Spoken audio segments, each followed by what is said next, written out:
ஹஜருல் அஸ்வத்துக்கள் எப்படி காபாவிற்குள் வைக்கப்பட்டது? காபாவை புனர் நிர்மாணம் செய்யும் போது மக்கள் மத்தியில் மிகப்பெரிய பிரச்சனை ஏற்படுகிறது.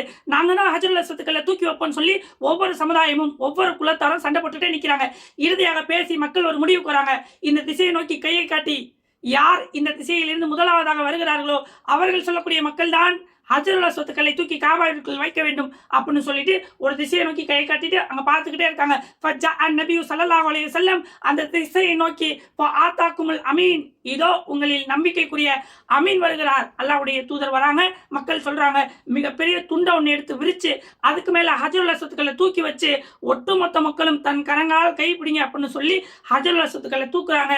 அல்லாஹ்வுடைய தூதர் அவர்கள் ஹஜருல் அஸ்வத்துக்களை தூக்கி காபாவிற்குள் வைக்கிறார்கள்.